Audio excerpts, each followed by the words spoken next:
berbagai diskusinya, kemudian diputuskan oleh Menteri Agama awal Ramadan jatuh pada tanggal 19 Februari 2006 besok. Ya. Jadi nanti malam insya Allah kita akan melaksanakan salat tarawih.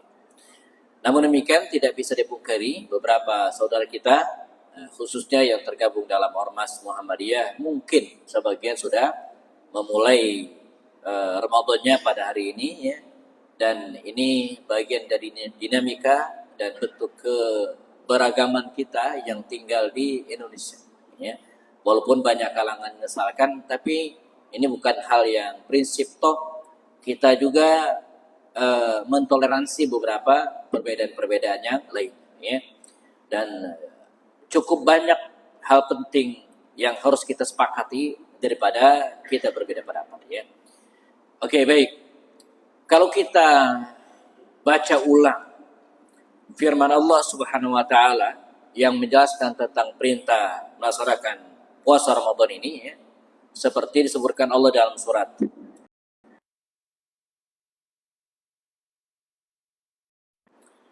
Ya ayyuhalladzina amanu kutiba alaikumus siyamu kama kutiba alal ladzina min qablikum la'allakum tattaqun. Ayat inilah yang akan menjadi spirit kajian kita pada siang hari ini, di mana Allah berfirman, Ya ayyuhalladzina amanu, wahai orang-orang yang beriman. Jadi yang disuruh oleh Allah pada ayat ini adalah orang-orang yang beriman. Dan kita tahu ayat ini jamaah turun ba'dal hijrah. Ya. Setelah kaum muslimin hijrah dari Makkah ke Madinah, dan ayat ini ya, termasuk kategori ayat-ayat Madaniyah, ayat-ayat yang turun setelah hijrahnya Nabi ke Madinah Al-Munawwarah. Tepatnya di tahun kedua Hijriah, sekitar 2 pekanan sebelum Ramadan. Jadi di akhir bulan Sya'ban turunlah ayat ini. Ya ayyuhalladzina amanu, wahai orang-orang yang beriman. Sekali lagi yang disuruh oleh Allah adalah kita, orang-orang yang beriman. Bukan penduduk Mekah yang sebagian besar masih kafir. Karena itu para ulama mengatakan, di antara perbedaan antara ayat Makkiyah yang turun di Mekah, kalau kita belajar sirah Nabawiyah, dan ayat Madaniyah yang turun pasca hijrah, antara lain. Ayat-ayat Makkiyah itu biasanya berbunyi, Ya ayyuhan nas, ya bani Adam. Ya. Jadi wahai manusia, umum. Karena waktu itu banyak orang-orang yang belum masuk Islam di Mekah. Namun ketika Nabi sudah hijrah ke Madinah, maka seruannya berubah. Ya ayyuhalladzina amanu, wahai orang-orang yang beriman. Jadi ayat ini tidak memanggil ya, seluruh manusia. Enggak. Ya. Tidak memanggil penduduk Mekah yang masih kafir, tapi yang menjadi objek mukhatab lawan bicara adalah hanya orang-orang yang beriman. Ya ayyuhalladzina amanu kutiba alaikumus siyam, ya, wahai orang-orang yang beriman, diwajibkan kepada kalian puasa ya, kama kutiba alal ladzina min qablikum, sebagaimana puasa ini sudah diwajibkan kepada orang-orang sebelum kalian. Nah, jadi puasa ini jamaah adalah ibadah yang tidak hanya diwajibkan kepada kita umat Rasulullah, tetapi kepada umat-umat sebelumnya. Bahkan kalau kita baca kitab Qasasul Anbiya ya, kisah para nabi yang ditulis oleh Imam Ibnu Katsir, dikatakan bahwa syariat puasa itu sudah ada sejak zaman Nabi Adam alaihissalam. Dari zaman Nabi Adam itu sudah ada puasa, walaupun bentuk dan ya, teknik pelaksanaannya mungkin berbeda. Dalam kitab yang sama disebutkan bagaimana Adam alaihissalam turun ke muka bumi. Ini jamaah bisa cek lagi kitab Ibnu Katsir ya. Jadi konon ya, tubuh Adam waktu itu agak hitam. Ya, hitam. Lalu Allah memerintahkan kepada Nabi Adam untuk melaksanakan puasa setiap tengah bulan Hijriyah, Qamariyah. 13, 14, 15. Yang hari ini kita kenal dengan puasa Ayyamil Bid, puasa di hari-hari putih. Nah, itulah syariat puasa pertama yang diperintahkan oleh Allah kepada Nabi atau para Nabi. Jadi kalau kita hitung sebulan 3 hari dikali 12 berapa Pak? 36 hari. Sama juga dengan kita hari ini. Cuman bedanya kalau kita dikumpulin dalam 1 bulan Ramadan, kalau Nabi Adam dipecah-pecah. Setiap bulan 3 hari, 3 hari, 3 hari. 10 bulan, udah 30 hari. Ditambah 2 bulan lagi, 3 hari, 3 hari, 30. Sama dengan kita hari ini. Kita hari ini sebulan utuh Ramadan. Nah nanti ditambah lagi 6 hari. Di bulan Syawal. Maka sempurnalah kira-kira 36 hari lamanya. Ini kalau kita hitung kasarnya begitu kira-kira. Nah inilah puasa yang diwajibkan kepada Nabi Adam. Pada nabi-nabi berikutnya juga demikian. Ketika Rasulullah hijrah jamaah dari Makkah ke Madinah, beliau melihat pada waktu itu orang-orang Nasrani, orang-orang Yahudi melaksanakan puasa pada setiap tanggal 10 bulan Muharram. Jadi ketika Nabi datang, begitu tiba bulan Muharram, tanggal 10 Muharram mereka puasa. Kata Rasul, kenapa orang Yahudi, orang Nasrani waktu itu puasa di Madinah? Kata Rasul, kata para sahabat menjelaskan, "Wa ya Rasulullah, orang-orang Yahudi itu menganggap pada tanggal 10 bulan Muharram yang kita kenal kemudian dengan Asyura itu itu adalah hari Yaumun najallahu fihi Musa. Pada hari itu di mana Allah menyelamatkan Musa dari kejaran Firaun pada tanggal tersebut 10 Muharram itu. Fasoma Musa wa soma Banu Israil." Lalu Nabi Musa berpuasa dan memerintahkan dan mengajak Bani Israel juga berpuasa pada waktu itu. Maka kata Rasul, ayo kita puasa. Ana ahaqqu bi Musa. Saya lebih berhak kepada Musa. Maka Rasulullah pun berpuasa di setiap tanggal 10 Muharram. Yang kemudian ketika Ramadan datang, puasa 10 Muharram itu menjadi sunnah. Dan kemudian agar tidak sama dengan orang Yahudi, Rasulullah mengajarkan kepada kita agar puasa di setiap bulan Muharram itu tanggal 9, 10, dan 11 setiap Muharram. Nah jadi poinnya apa jamaah? Jadi puasa ini kama kutiba 'alal ladzina min qablikum, sudah diwajibkan kepada umat-umat sebelum kita. Nah, berikutnya apa? Ini pentingnya la'allakum tattaqun, tujuan dari puasa itu sendiri. Makanya tadi diumumkan dan juga di sini ada ditulis. Tarbiyah Ramadan dari mukmin menjadi muttaqin. Ini tema kita Tarbiyah Ramadan, bagaimana Ramadan ini mendidik kita dari sekedar menjadi orang yang mukmin menjadi orang yang muttaqin. Ya ayyuhalladzina amanu la'allakum tattaqun. Bagaimana menjadikan kita seorang mukmin yang disuruh oleh Allah ini menuju orang yang muttaqin. Jemaah, kalau kita buat definisi secara bersamaan, ada perbedaan antara 3 istilah. Atau 2 dulu deh. Muslim, mukmin. Jadi istilah al-muslimu wal mu'min, muslim dan mukmin ini kalau dipisah itu memiliki makna yang sama. Dia seorang muslim artinya juga mukmin. Tapi kalau digandeng, maka mukmin dan muslim ini berbeda. Orang yang muslim adalah orang yang mengucapkan syahadat. Itu muslim. Ada orang selama ini beragama apapun misalnya, lalu kemudian tertarik dengan Islam dan kemudian bersyahadat, fahuwa aslam, muslim dia. Wajib kita solatkan jenazahnya ketika dia meninggal dunia, karena dia muslim. Sudah bersyahadat maka dia muslim. Walaupun mungkin belum sempat solat, belum rutin Jumatan, jarang-jarang puasa, fahuwa muslim, maka dia seorang muslim.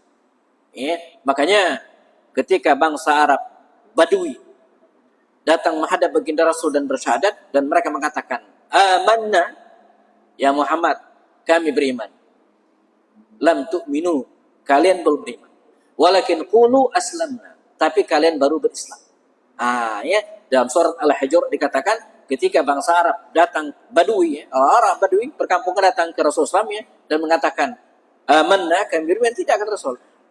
Lam tu'minu, kalian belum beriman. Walakin qulu aslamna, baru berislam. Ketika orang Islam tadi jamaah mulai melaksanakan perintah-perintah Allah SWT, maka dia menjadi seorang yang mukmin. Makanya orang-orang Mekah yang berislam tadi, kemudian hijrah ke Madinah Al-Munawwarah dan mulai menjalankan syariat ini, mereka adalah orang-orang yang beriman. Nah, lalu orang yang muttaqin seperti apa? Nah, al-muttaqin ini adalah tingkatan tertinggi dari seorang mukmin. Maka dalam surat yang sama Al-Hujurat Allah mengatakan, "Inna akramakum indallahi atqakum." Ya. Inna akramakum indallahi atqakum.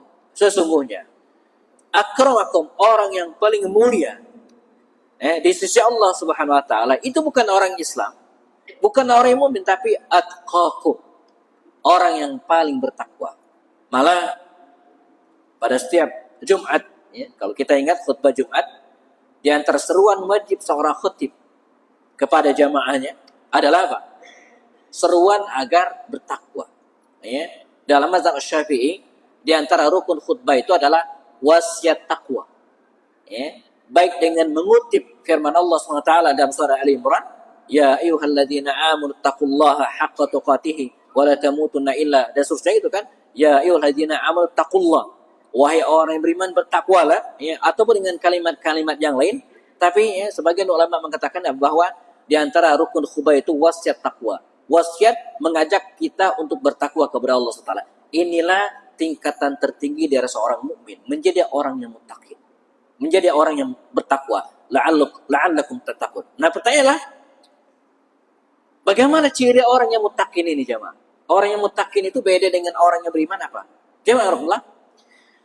Orang yang berislam ketika mengucapkan syahadat, orang yang Islam dan mulai menjalankan sebagian syariatnya, disebut dengan orang yang mukmin. Nah, orang yang muttaqin adalah orang yang berada di atas. Dia tidak hanya mengamalkan ajaran Islam, tapi lebih dari itu. Bahkan kalau kita tanya para ulama dan definisikan juga oleh para sahabat Rasulullah, misalnya Umar bin Khattab radhiyallahu anhu, ketika menjelaskan konsep atau makna takwa ini, beliau memberikan ilustrasi begini. Orang yang bertakwa itu, kata beliau, adalah orang yang berjalan di tengah gulitanya malam. Malam ini gelap, lampu mati.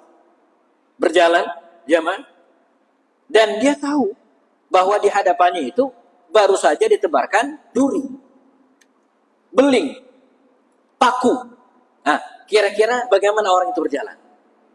Itulah orang yang bertakwa. Hati-hati. Orang yang sangat hati-hati dalam bertindak, itu diantaranya orang yang bertakwa. Nah, kalau kita lihat definisi ini, maka orang yang bertakwa itu orang yang takut kepada Allah Subhanahu wa taala dalam kondisi apapun. Orang yang selalu ingin menghindari larangan-larangan Allah Subhanahu wa taala dalam keadaan mansyat, semangat, atau dalam keadaan malas. Orang yang bertakwa itu adalah orang yang mau berinfak, menyisihkan sebagian hartanya, baik dalam keadaan berkelapangan ataupun dalam keadaan sempit. Maka kalau kita lihat sirat nabawiyah, sejarah hidup para sahabat ridwanullah alaihim, kita akan melihat bagaimana mereka ketakutan mereka kepada Allah Subhanahu wa taala itu luar biasa. Dalam berinfak misalnya, kita lihat bagaimana mereka berlomba-lomba dalam melaksanakan atau mengeluarkan infak fi sabilillah. Kembali ke tema kita, jemaah, bagaimana Ramadan ini bisa mendidik kita menjadi orang yang dari muttaqin itu menjadi orang yang bertakwa kepada Allah SWT.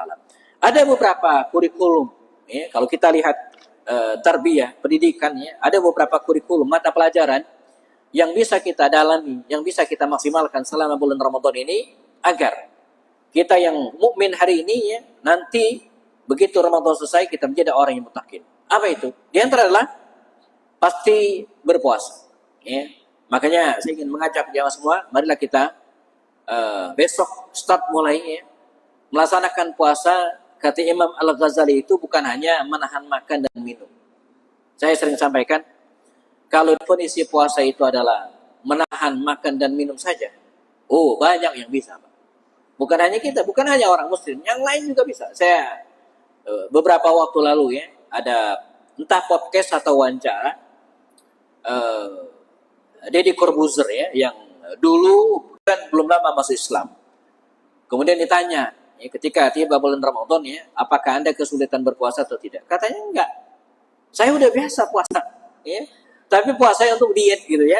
Nah, jadi puasa dalam makna tidak makan dan tidak minum itu udah biasa, udah banyak dilakukan. Apalagi hari ini sedang tren jamaah ya. Kita di satu sisi bersyukur anak-anak muda hari ini yang sudah mulai memahami tentang pentingnya kesehatan, mulai menjaga diri, menjaga keseimbangan pada tubuhnya dan tinggi badannya begitu. Mereka berpuasa. Jadi puasa dengan menahan makan dan minum saja itu bisa dilakukan oleh banyak orang. Bukan hanya seorang mukmin. Makanya yang dimaksud dengan puasa bukan hanya menahan dan makan dan minum saja kata Imam Al-Ghazali, tapi menahan seluruh tubuh kita. Menahan mata, menahan mulut. Saya sering sampaikan kepada para ibu ya, di antara yang harus kita jaga ketika berpuasa itu adalah mulut kita, lisan, hifdzul lisan. Bukan menahan makan dan minum, tapi itu dulu. Nah sekarang ya, bukan hanya hifdzul lisan, menjaga lisan, tapi menjaga jempol, Pak. Menjaga jempol kita jangan asal share. Jadi dulu fitnah itu dengan lisan. Dulu riba itu dengan lisan. Dulu memfitnah orang itu dengan lisan. Tapi hari ini enggak. Fitnah dengan ini. Ya. Menyebar informasi dusta dulu dengan lisan. Dari mulut ke mulut. Sekarang enggak. Dari handphone ke handphone. Menyebarkan berita-berita hoax. Maka kata guru kita Ustaz Abdul Somad dalam sebuah tausiah mengatakan bahwa hari ini hati-hati. Jangan mentang-mentang kuota internet kita banyak. Lalu kemudian asal share. Enggak, kata beliau. Tapi apa? Saring sebelum sharing. Nah, disaring dulu, Pak. Demikian juga dengan apa kita terima.